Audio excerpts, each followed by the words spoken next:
Bom, meu nome é Rafael Montagnoli, eu sou fellow do primeiro ano aqui do serviço da Unicamp de retina in vitro e hoje eu vou estar dando aula de diagnóstico diferencial em retinopatias cristalinas.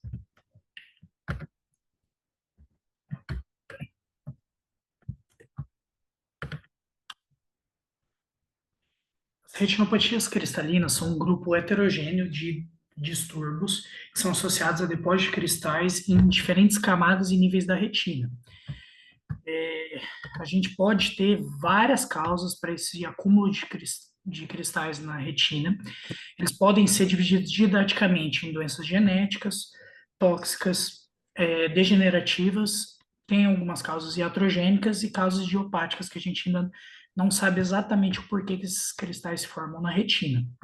Lembrando que são muitas doenças, então o foco aqui da aula é mais a gente conhecer cada uma delas, saber que elas existem, dar uma pincelada em questão de fisiopatologia e tratamento. Começando pelas retinopatias cristalinas genéticas, são etiologias muito raras. Elas são relacionadas a erros inatos do metabolismo. Elas têm uma origem genética e formam os depósitos de cristais na retina, que justificam sua retinopatia cristalina. Algumas delas têm depósitos em outros tecidos oculares e algumas apresentam manifestações sistêmicas. Falando de uma por uma delas, a primeira é a distrofia cristalina de Biet. Ela é por uma mutação no citocromo P450 do gene CIP4V2, é uma mutação autossômica recessiva. Ela é uma doença relativamente rara no nosso meio, mas na China, no Japão e no Oriente, ela tem uma incidência de 1 para cada 100 mil. Os pacientes cursam com uma redução da acuidade visual a partir da segunda década de vida, evoluindo até a sexta década.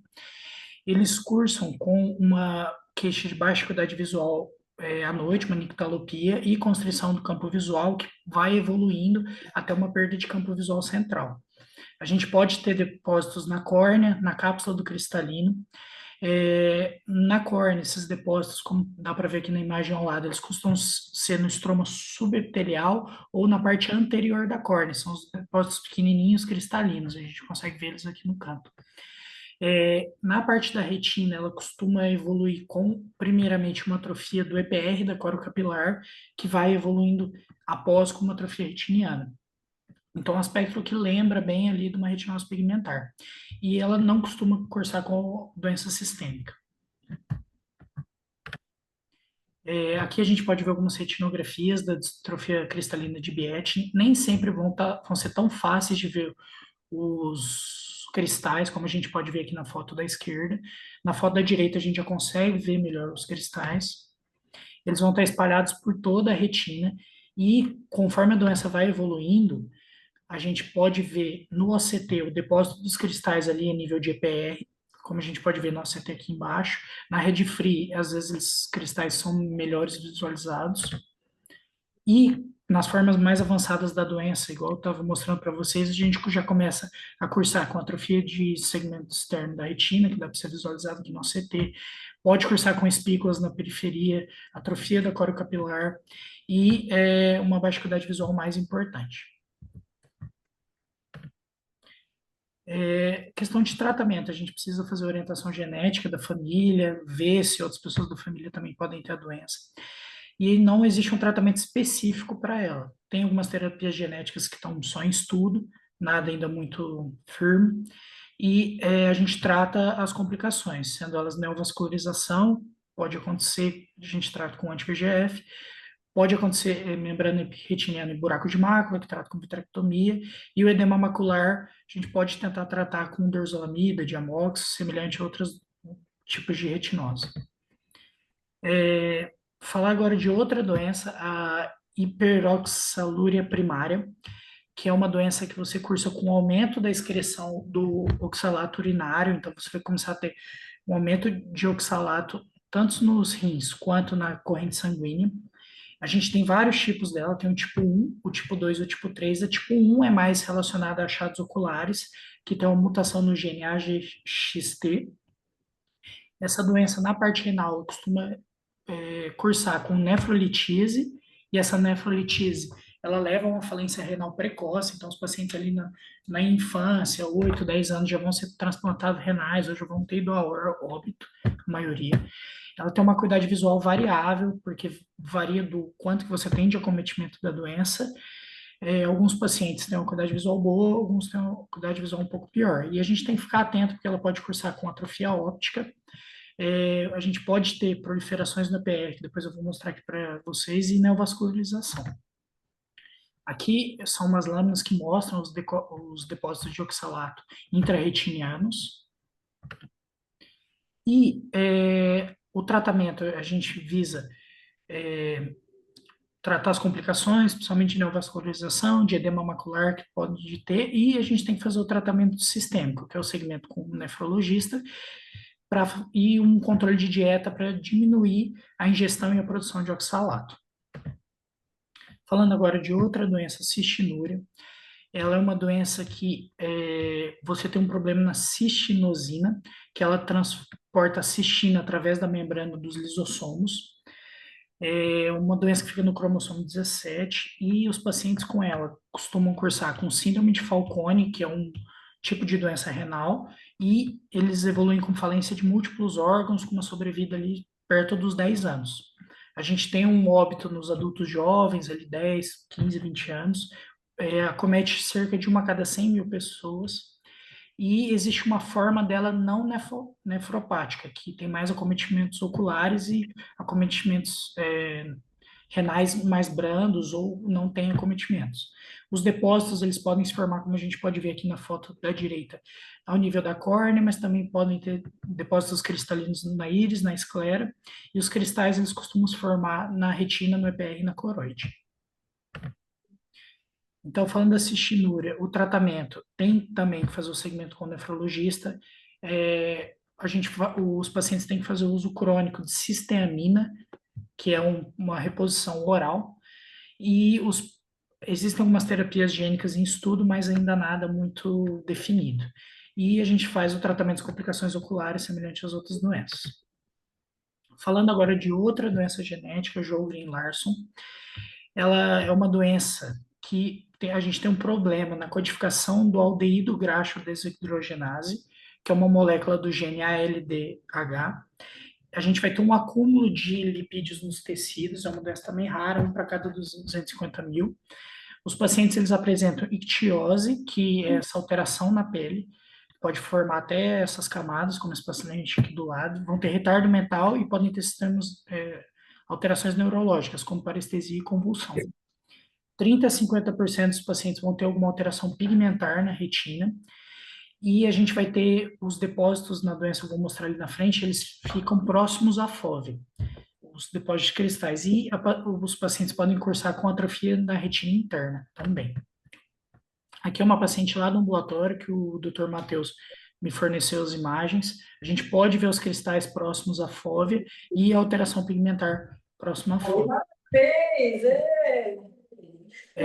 Na Anjo, esses pacientes eles podem ter vazamento, principalmente pelas questões que eles podem fazer cistos ali na região foveal e pode ter essa questão da atrofia da retina interna, com atrofia subsequente de todas as camadas da retina. Na Sjogren-Larsson, o tratamento, não existe um tratamento específico para a doença, a gente tem que fazer os controles das outras comorbidades, tem que caminhar para o neuro para fazer acompanhamento, tem que fazer acompanhamento com o dermatologista e não tem um tratamento específico. Essas aqui são as fotos daquela menina que segue no ambulatório com a gente, mostrando a ictiose na pele. Falando agora um pouquinho das causas tóxicas, que a gente vai entrar em uma por uma delas agora. Nas causas tóxicas, primeiro eu vou falar da retinopatia ligada ao talco. O talco é o silicato de magnésio hidratado. Ele está presente principalmente em algumas medicações, e quando é feito em via inalatória ou venosa, a gente pode ter a migração dessas moléculas do talco por todo o corpo. Ela pode parar no pulmão, fazer microobstruções, e também pode parar na retina e fazer microobstruções. Ela está bem ligada, principalmente nos Estados Unidos, ao uso injetável e nasal de drogas, substâncias, como anfetaminas, principalmente a Ritalina, opioides como a metadona, crack e heroína. A gente tem alguns casos relatados de neovascularização secundária, essas microoclusões, que lembra bem um paciente com fosforma, etinopatia diabética, e esses pacientes, quando tem essas microoclusões e neovascularização secundária, podem ser realizados laser na periferia para reduzir as complicações secundárias da neovascularização. Aqui está um caso de um paciente, na retinografia a gente pode ver os depósitos de talco na retina, os cristais. Aqui na rede fria a gente pode ver nas artérias os depósitos e no OCT os depósitos ali em nível de retina interna, que são correspondentes aos depósitos aqui nas artérias. Falando agora de outra causa, o tamoxifeno, que é um antiestrogênico não esteroidal, é muito utilizado para câncer de mama no nosso meio. Ele leva alguns depósitos a nível de EPR, que ficam laterais aqui à fóvea, mas podem espalhar em outras partes da retina. É muito comum os pacientes cursarem com edema macular cistoide, quando usa durante muito tempo, e a gente tem uma melhora do edema quando você tem uma suspensão da medicação. Mas nem sempre você vai ter uma resolução dos cristais. Esse aqui é um outro paciente também que fazia uso do tamoxifeno. A gente pode ver que os cristais podem chegar sem maior volume e chegar até a periferia. Aqui outro paciente também que usava o tamoxifeno, e aqui um OCT mostrando o edema secundário antes e depois da suspensão da medicação. Agora falando de outra droga, o metoxiflurano, ele é um agente anestésico com gás, que era muito usado alguns anos atrás, mas foi um pouco suspenso o uso, não é tão usado hoje em dia, porque ele leva a uma hiperoxalúria secundária. Do mesmo jeito que a gente tinha a primária por doença genética, a gente tem a secundária, que você vai ter um aumento da formação do oxalato, com depósitos tanto no EPR, intrarretinianos, quanto no resto do corpo.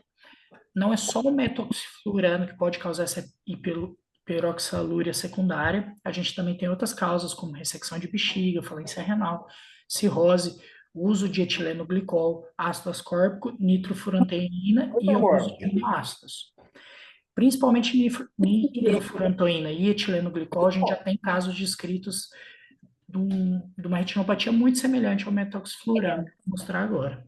Na hora da fome dele, ele não tem nem A gente sentido. pode ver que os cristais eles são distribuídos pelos vasos retinianos arteriais e conforme faz a suspensão da medicação, a gente tem uma redução dos cristais, mas eles podem se manter durante um bom tempo. Falando agora de outra causa cantachantina. Você já atendeu ele? Ela é um pigmento Ele é super escravo. carotenoide, que É bem baixinho, mais baixo que o pau. Só um minutinho, pausa um pouquinho aí, Rafa. Bem baixinho. Doutor Lucas Bovo. Baixa muito bem, assim. Lucas Bovo. Obrigado. Falando agora de outra causa tóxica, é a cantachantina. Ela é um pigmento carotenoide que está presente em animais, peixes, ele é vermelho alaranjado. E ele pode se depositar na retina e a gente tem contato com ele. Pode ser tanto por grandes ingestões orais, que é mais raro, mas os principais casos descritos foram por bronzeamento artificial, que até meio que foi suspenso depois dos casos, porque eles levavam esses depósitos amarelados, mais cristalinos ainda, a nível da retina. Tinha uma tendência a ter uma boa acuidade visual, mas foi suspenso o uso em vários países, e os cristais eles podem durar até 20 anos intrarretinianos. Agora falando de outras causas, falar um pouquinho das causas degenerativas. As causas degenerativas são de longe as causas mais comuns de cristais na retina. Elas estão presentes somente em parcelas dos casos, então nem sempre vai estar presente na doença, mas em alguma fase ou estágio pode estar presente. Vamos começar pela DMRI. Na DMRI, a gente tem tanto na forma seca, quando a gente tem as drusas calcificadas, que são drusas refringentes, que elas podem surgir em fases mais avançadas da doença. Elas podem estar presentes tanto em áreas de atrofia geográfica, quanto elas podem preceder áreas de atrofia geográfica. Já falando um pouquinho da demerria exudativa, a gente pode ter aglomerados de cristais lipídicos, principalmente colesterol, que podem dar um aspecto amarelado na retina, como a gente pode ver na retinografia aqui à direita, e foi descrito um novo sinal de OCT junto com a retinografia que chama Onion Ring Sign, que é o sinal da cebola, que a gente vai ver no OCT. Linhas hiperrefletivas subretinianas, que elas podem ir se acumulando, formando esse espectro de cebola, e no fundo do olho a gente vai ter cristais hiperrefringentes. Isso aqui é comum de pacientes, comum não, mas pode aparecer em pacientes com demerria exudativa. Outra causa degenerativa de formação de cristais na retina são descolamentos de retina crônicos. Eles estão presentes principalmente em pacientes que têm diálise e descolamentos que vão evoluindo bem devagar. Esses cristais estão localizados a nível de membrana limitante interna. Eles são inertes e não necessitam de tratamento específico para eles, só o tratamento por descolamento de retina mesmo. Falando de outra causa degenerativa, que é uma das principais, é o Mactel tipo 2. Ele é uma doença bilateral degenerativa, pega principalmente mulheres do sexo feminino de meia idade. A maioria dos pacientes tem algum nível de resistência à insulina. É uma doença genética, que a genética ainda não está muito bem estabelecida. E a gente tem formação de vasos telangiectásicos temporais à fóvea, com formação de microcistos ao OCT.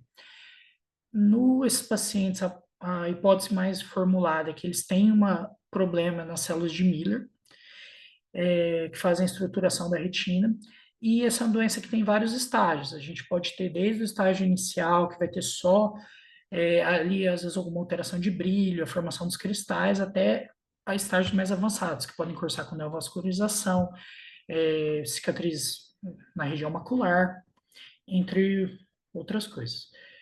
Os cristais estão presentes em 46% dos casos, alguns trabalhos relatam, e eles são dispostos principalmente a nível de membrana limitante interna. O tratamento da Mactel consiste principalmente no tratamento das complicações, se neovascular, as complicações neovasculares, avaliar anti-VEGF, se alguma complicação a nível de MER ou buraco, a gente vai avaliar uma cirurgia vitreoretiniana. A gente tem alguns estudos em andamento com outras drogas. Teve uma droga que foi aprovada pelo FDA, mas eu acho que vale uma aula só sobre ela, porque é bem diferente. E falando um pouquinho, a gente tem essa aula aqui do Arthur sobre Mactel, que está bem completa, somente a parte de fisiopatologia, os estágios. Então, quem quiser se aprofundar mais, eu convido a ver essa aula. Falando um pouquinho das causas iatrogênicas de retinopatia cristalina. O primeiro que eu vou estar trazendo é o uso de triamcinolona.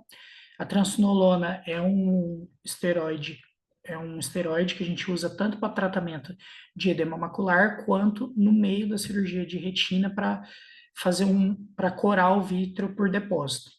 Em ambas as situações foi descrito que pode ficar cristais na retina. Esses cristais eles ficam a nível da hialoide posterior ou podem ficar também aderidos à membrana limitante interna. Eles são inertes e não requerem nenhum tipo de tratamento, nada do tipo. Falando agora de outras causas iatrogênicas, a gente pode ter depósitos por materiais cirúrgicos. O principal representante desse grupo são cânulas com ponta de diamante. A gente tem alguns cirurgiões que usam essas cânulas para fazer peeling de membrana limitante interna ou para iniciar o peeling. Essas cânulas, quando elas foram primeiro descritas, elas passavam por um processo de sonificação que faziam o pó de cristais de diamante se cair antes de cair dentro do olho na retina. Só que nem todo instrumento está passando por esse processo. Então, às vezes, algum instrumento que não veio de uma qualidade tão boa pode soltar mais esses fragmentos de pó de diamante no fundo do olho. Esses cristais, eles podem ficar no vítreo e eles são inertes, geralmente não requerem nenhum tratamento, nada do tipo. E, para terminar, falando das causas idiopáticas, a gente tem vários pacientes que são descritos na literatura de relato de caso, que a gente não tem uma causa definida, mas eu quis trazer uma das principais causas idiopáticas aqui para a gente, que é a retinopatia cristalina da África Ocidental. Um grupo de pacientes foi observado em países como a Nigéria, Libéria, Guiné, Camarões e Gana. Esses pacientes variavam ali entre 40 e 70 anos, e eles tinham depósitos cristalinos na retina, a nível de retina interna. Era uma doença benigna, mas a gente tem menos de 100 casos descritos. Não sabe ao certo o porquê, se era o uso de alguma medicação, se era alguma coisa da alimentação desses pacientes, ainda não foi definida a causa. Mas o que foi visto é que a maioria desses pacientes tinha uma associação com retinopatia diabética, muitos evoluíram para a forma proliferativa, precisaram fazer panfotocoagulação, mas não foi definida uma causa para a doença. E aqui a gente pode ver a imagem de um desses pacientes do trabalho, mostrando aqui na retinografia, o paciente a gente pode ver que ele já tem uma panfotocoagulação. No nível da FOV, a gente tem uma alteração bem discreta do brilho macular, com depósito de cristais retinianos. Esses cristais estão ali em nível de retina interna, membrana limitante interna, mas, como foi dito, não foi definida uma causa para a doença desses pacientes. Essas aqui são minhas referências bibliográficas e obrigado.